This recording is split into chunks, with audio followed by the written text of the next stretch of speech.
So,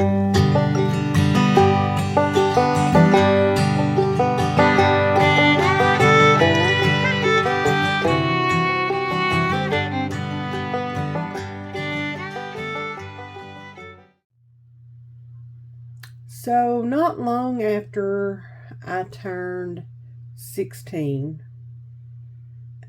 actually, when I turned 15, my grandmother, they found skin cancer. She had a place right here on her forehead, and they found skin cancer. And they went in, they took it out, and all the things. And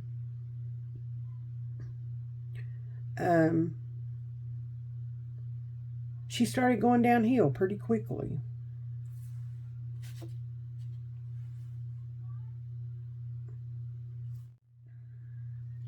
It got to the point to where they brought a hospital bed in and put it in our living room, and she had to be in it.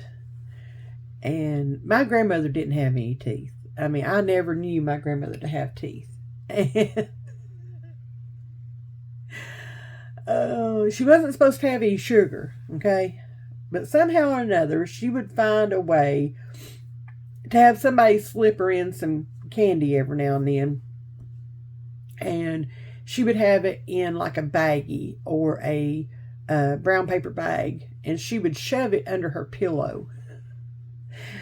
And during the night, you would hear that baggie or that brown paper bag rustling around. And grandmother was having her some candy. And if you said anything to her, you were told, mind your own business. Go to sleep, mind your own business. She's minding hers. But she went downhill pretty quick.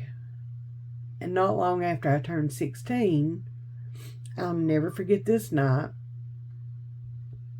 I was at Mom and Dad's, and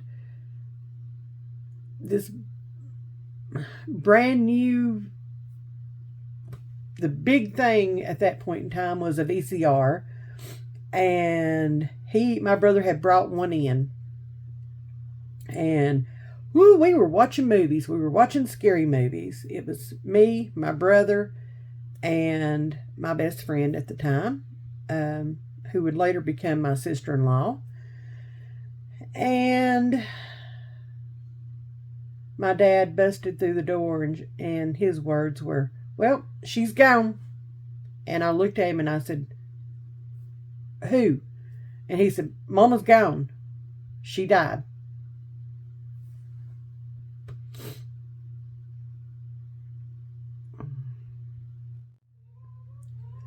I was told to get my shoes on and to go get in his truck, that I was to go with him up to grandmother's. I was to pack my clothes and all my stuff because I was moving in with them.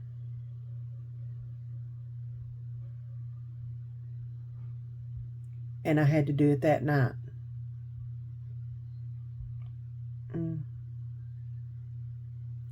I went from a very loving home where I was taken care of. I was loved beyond measure, spoiled rotten. We had running water. We had a bathroom. We had plenty of food. Grandmother made sure of that. Nanny made sure of that.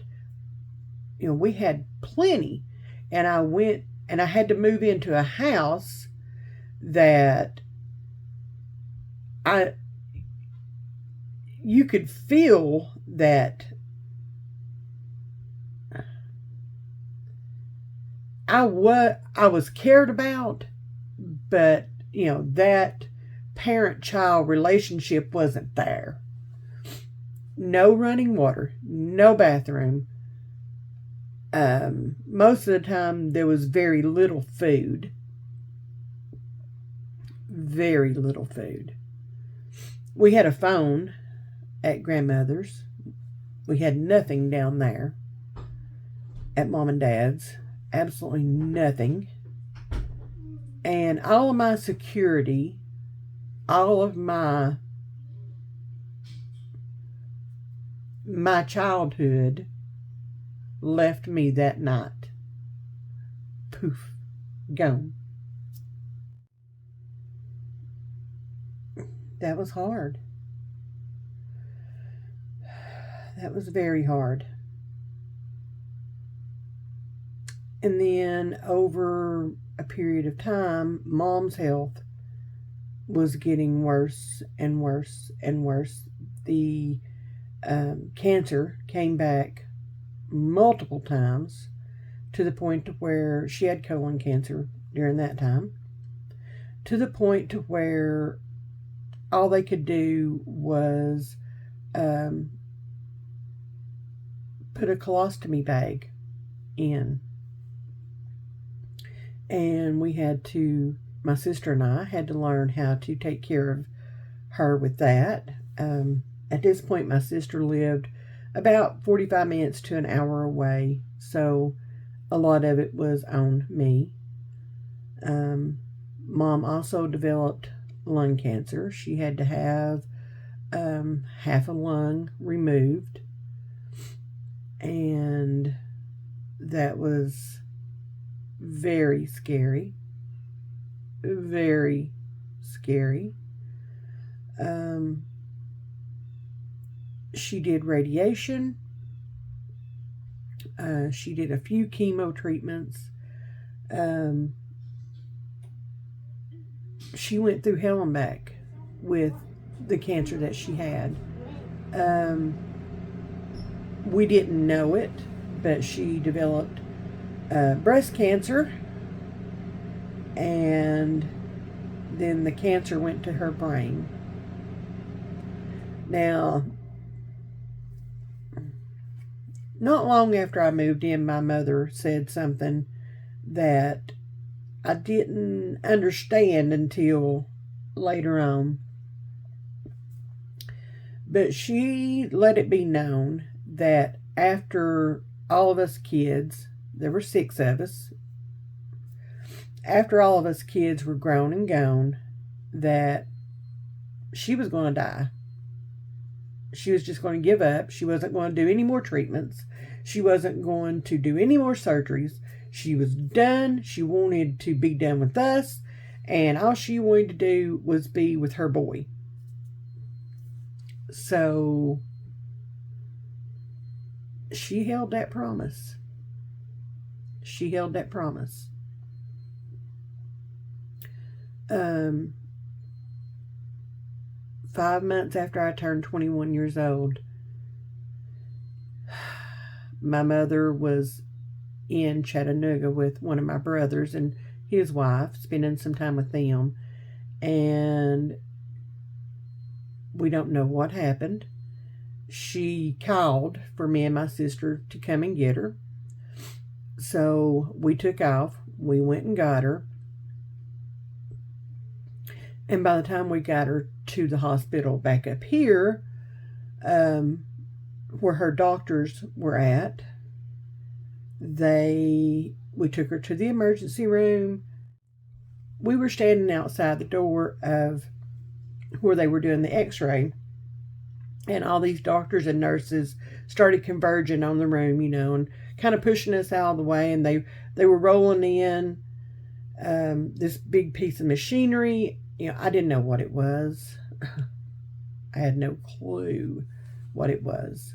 I found out later on, that it was I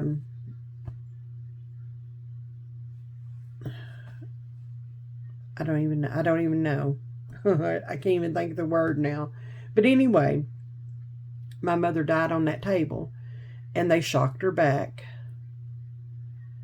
and they got her pulse back. They brought her back, and they came out to my sister and I, and the doctor told us she was very dehydrated. She had been taking chemo. And he said that the chemo had poisoned her system and that it had caused her to be really sick and that she was super dehydrated and that they were going to keep her. Well, no duh. She just died on the table. Yeah, I figure you're going to keep her. So they put her in a room, just a regular room. Now, I cannot prove this beyond what I just feel like happened. Okay? This is my opinion. It was my mother, and I'll have my opinion.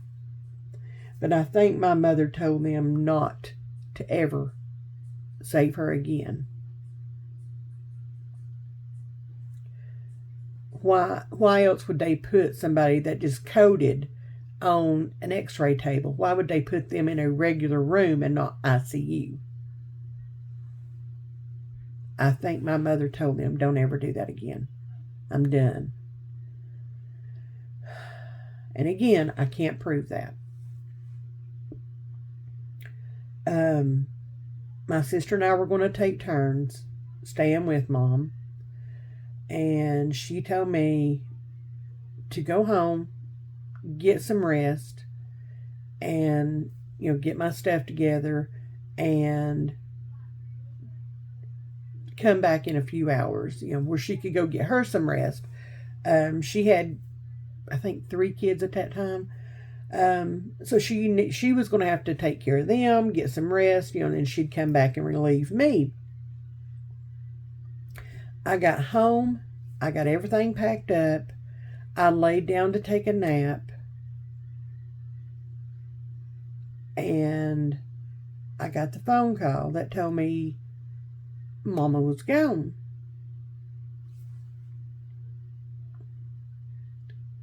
I should have known better than to leave. But I didn't. So my mother died and left me with so many questions. Questions that I will never have the answers to, because anybody that knew anything that went on back in those days, they're all gone now too. And when I asked the questions years ago, I was met with, I don't want to speak ill of the dead. So frustrating. So frustrating. Just tell me the truth. If it's that bad, But why? Why? I still have a lot of questions. I still love my mother. I still, after 30-something years, 32 years? Yeah, 32 years now. I still grieve my mother. I still grieve my grandmother. But I have so many questions for Mom, and nobody can answer them. Nobody. So there's the starting point of the stories from the Holler. I think that's what I'm going to call it anyway. That's what we're going to say. There is the starting point of stories from the Holler. And we will branch off of here. But now y'all kind of have a clue as to what's what and who's what and all that, so that I don't have to go back and tell all this all over again each time I have a memory. And I'm gonna be honest with y'all, I don't have a lot of childhood memories. A lot of them have been blocked out because of things that happened to me during my childhood. And as they come to me, I want to be able to sit down, record them, and share them, and get everything put up here again. If for no other reason than my kids will have this, and they can get on here, and they can hear Mom telling the stories of her life, because there's a lot. And I may even drag some of my besties that have been with me for 50 plus years and get them to share stories too of all of us together and things, because there's a lot. There's a lot. Some stories will not be as, kind of down and sad as today's has been. Some stories will make you pee your pants laughing. Some stories will leave you wondering, what? And some stories will be, a little on the sad side. I mean, we all have that in life, right? We all have that in life. So, yeah. So stay tuned for episode 2 of Stories from the Holler.